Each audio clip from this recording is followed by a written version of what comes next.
Hello, my friends. So I want to do a quick follow-up on the last video that I did about saying goodbye to the sinking ship that is stock music, which seemed to resonate with a lot of you. I really appreciate everyone who left their thoughts in the comments below. And yeah, I guess I thought that I would pull back the curtain on some of the work that I'm doing in the sync music world and share with you which of my tracks end up getting the most placements on TV and advertisements. Because I did quickly mention in that last video that there were a few big winners on my last royalty statement. Now, due to the contracts that I've signed with the various different publishers that I work with, I can't always publicly share the music that I write for sync.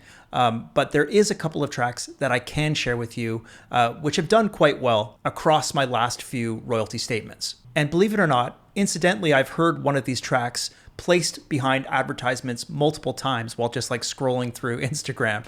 And also members of the Production Music Academy have sent me links to like ads and content showing me where they've heard my music placed. And I think that's pretty cool. Speaking of the Production Music Academy, if you're interested in learning about how to write production music, we have over a dozen courses where I take you through the entire process of writing, mixing, and mastering tracks in all of the most popular styles, including trailer music. That's probably our best-selling course overall. The courses are available as standalone products at productionmusictools.com, or you can access absolutely everything for a monthly or annual price at productionmusicacademy.com. This is also where I host an amazing community of producers and composers from all over the world. I'd love it if you joined, so check that out. All of those links are down below in the description of this video. So this track, Slaptastic, probably accounted for nearly a third of the royalties I made on my last statement. It got synced to some really cool sports content, which I was really happy to see. I'll just play you a little bit of this.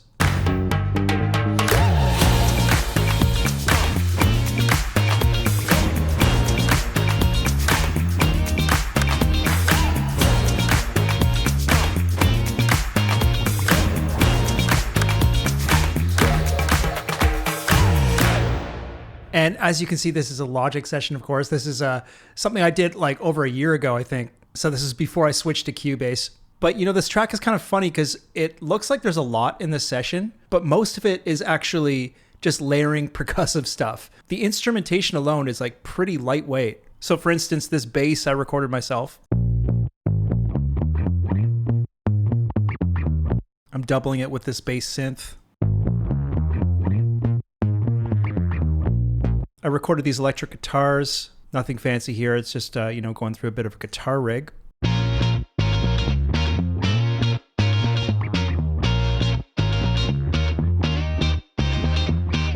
As you can see, like lots of editing here, just chopping it up, making it sound super clean and tight. And then we've got these horn blasts, which, basically happen throughout the entire track.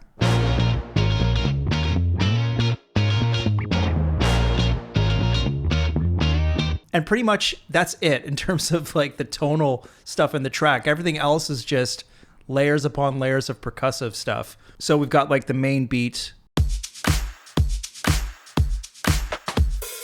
We've got a ridiculous amount of like claps that I've chopped up.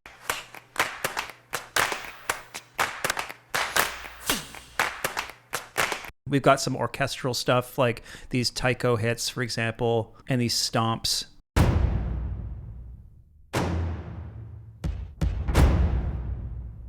So the percussive stuff's like really over the top in this track.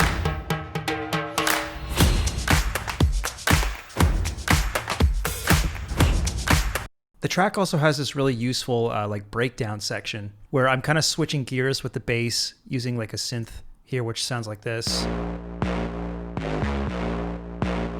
Everything in this section sounds like this.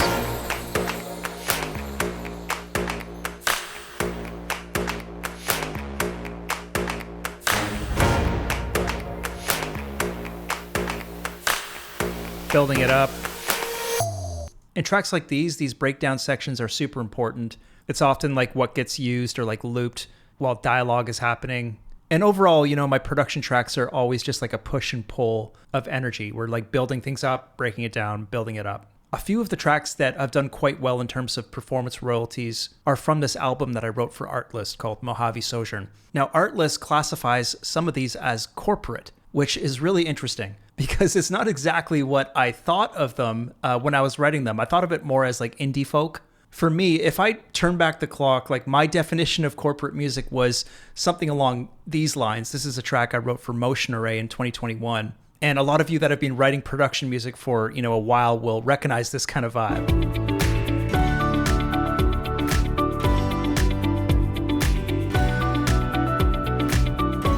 This is like classic Audio Jungle, Pond 5 corporate music, which I'm not going to lie, I'm not a huge fan of writing this kind of stuff, but these types of tracks kind of did well back in the day. And I think that corporate music, I guess it's kind of like evolved. Like I don't really hear anything like this on Artlist, for instance. So Endless Desert here is a track that did quite well. It sounds like this.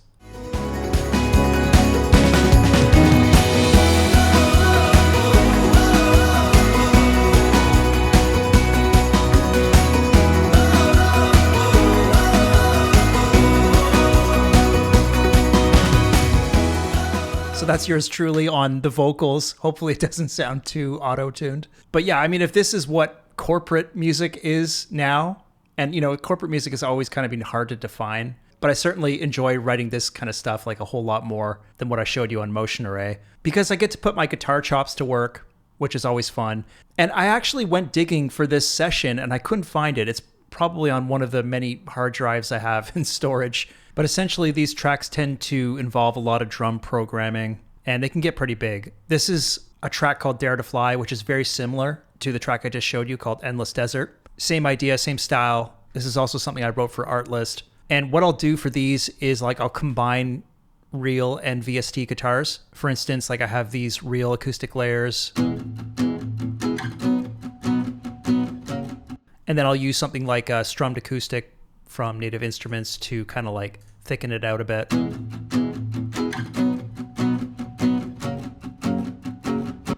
A lot of texturizing. I use Arcade sometimes to get like those nice ethereal textures that work well like on top of the chords.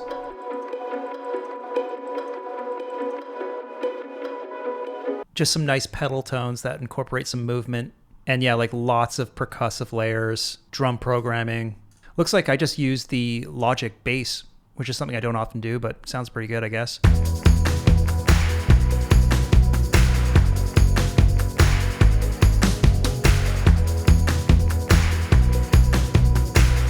So again, that like uplifting, high energy kind of stuff. Lots of electric guitar here as well. And then of course we got these like vocal layers, which are kind of essential for this type of stuff.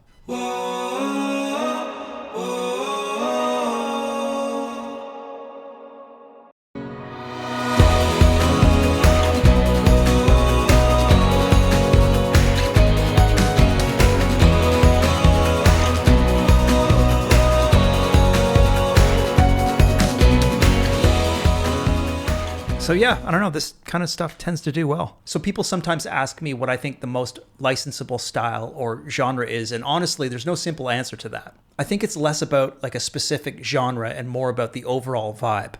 Uplifting, high energy music just tends to do well because it's versatile in terms of placements. You can certainly blend different genres and styles in production music, but my experience over the last 5 or 6 years of doing this full time is that tracks that are more energetic and positive generally just perform better. That said, there are some notable exceptions. For example, this track Ice Cream Social, which is like super laid back, lo-fi hip hop, has found its way onto my last couple of royalty statements, and it's been placed in all kinds of interesting content, this kind of vibe.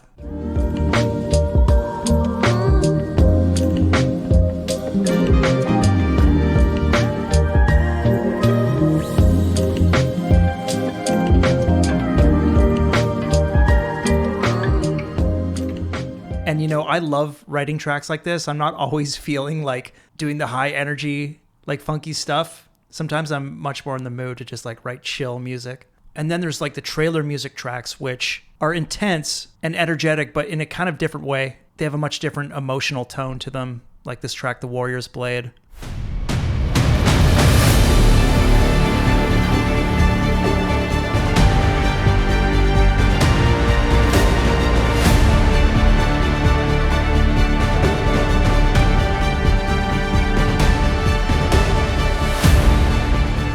A few of my trailers have found their way onto like sports related content too. It's really interesting to like see how this stuff gets placed. I'll have to do another video on that subject some other time. So based on kind of what I've seen in the last like 6 months or so, I'm definitely feeling like I got to lean into writing more high energy, like up-tempo music moving forward. And yeah, I just thought I'd share that insight with you. For those of you who have been writing music for libraries and have experience with this kind of thing, I would love it if you shared your thoughts in the comments below. I'd genuinely be really curious to know if there are certain types of tracks that have worked really well for you. And if you have any questions at all, please don't hesitate to throw your thoughts in the comments below. Also, I try to get back to everybody. And yeah, I really appreciate you watching. As always, please check out productionmusictools.com or productionmusicacademy.com if you're interested in learning more about production music. And until the next time, take care, and I will see you again soon. Bye-bye.